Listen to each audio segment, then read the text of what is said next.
I'm going to start with you, Mercedes, today. I'm interested to know when you picture the roles that you created, that you had written, did you now picture the actors who had been cast? And I'm wondering too if the portrayals of the actors have changed anything about the way you perceive the characters. Yeah, and it's a little bit sad because I had in my mind, well, it's not sad. I mean, I love you, but I had this Noah and Nick in my mind, and now I can like get them out of my head. So if I'm rereading the books, actually, I have their faces on my head. Me?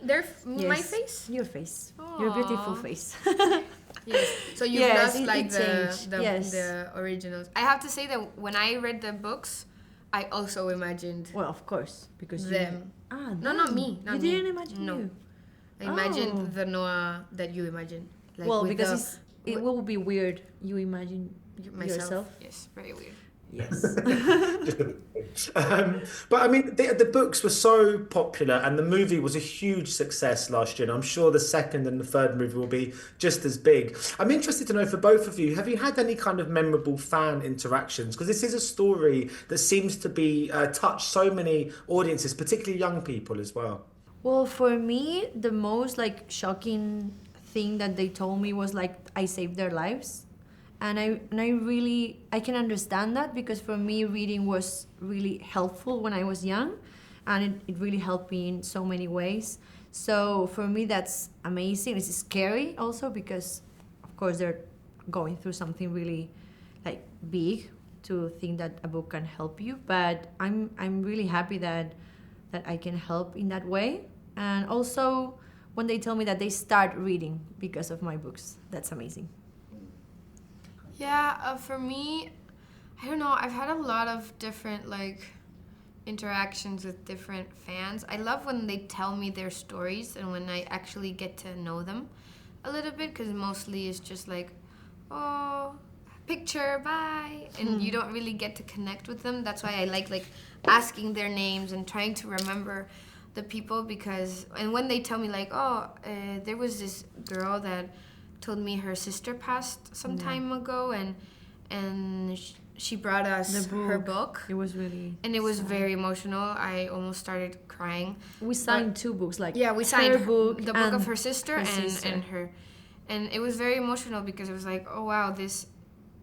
Yeah, and I think about it with my sister or with people that I love, and what at the end when you're sitting down with someone and what you talk about is it's films and it's Yes. series and it's books and it's songs and it's what connects everyone, and of course like for me with my sister it's Harry Potter, so that's what I think about, and to like go to something that is so meaningful for both of us. It's I don't know. It's nice to see like people bond over the movies. Yes.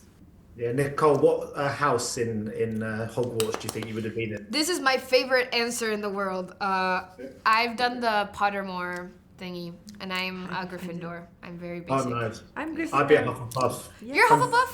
My sister's Hufflepuff. I'm Gryffindor. I'm happy. Yeah, Yes.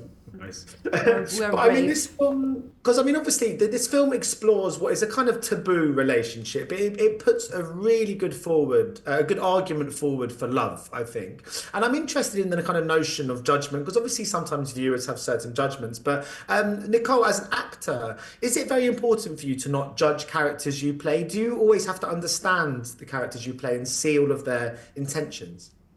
Yes, 100%. I think if you can't understand and you can't empathize with your character, you can't play them. Like, because it means you're gonna be judging and you're gonna be analyzing and you're not gonna play honestly a feeling or action.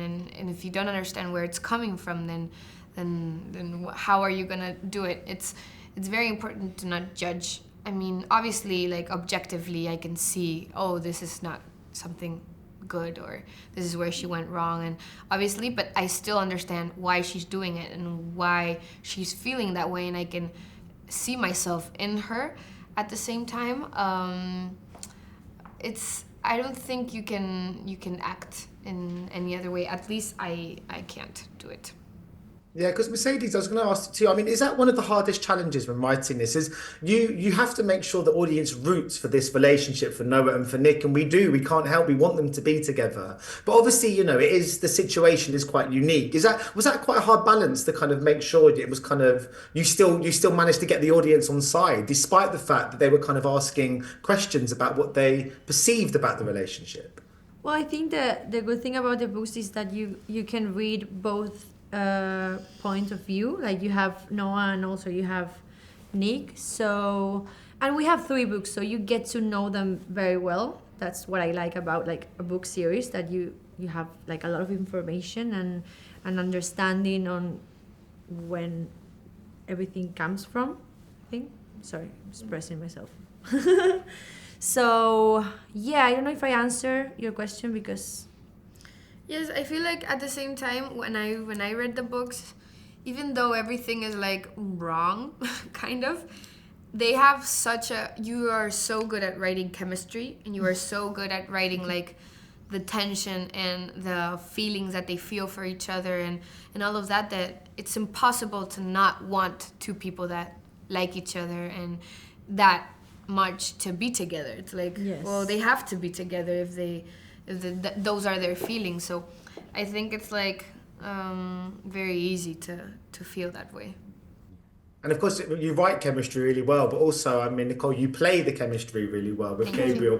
I just wanted to ask about working with him because, of course, by the time we reach a second film, we need to believe that their relationship has kind of grown. Yeah. Was that true? Because obviously you've got to know him over the years and you're working more closely. Is that true of real life? Did you find that your relationship on screen in some ways was shadowing the real life kind of relationship between you? I mean, it's obviously a very different situation than what I have in real life, gladly.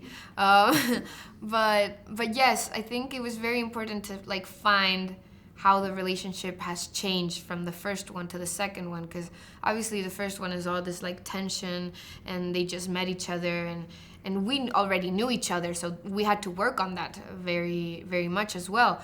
And then maybe even this one was easier because a year has passed and they're already together and they have a lot more like comfortability with each other, and I think that was just easier because we knew each other for a long time, so we didn't have to like find that like tension and distance.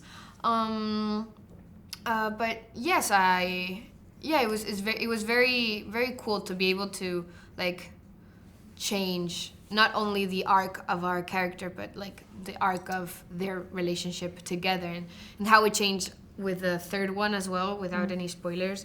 It's very cool, very different. Yeah, brilliant. Well, thank you so much for your time today, guys. I look forward to hopefully we'll speak again for the third one. Yes. Thank you. Cool. Thank Cheers, you. bye-bye. Bye. Cheers. Ladies and gentlemen, you're watching Hey You Guys! Hey, you guys! Hey, you guys! Hey, that's what they all say. Hey, you guys! Hey You Guys!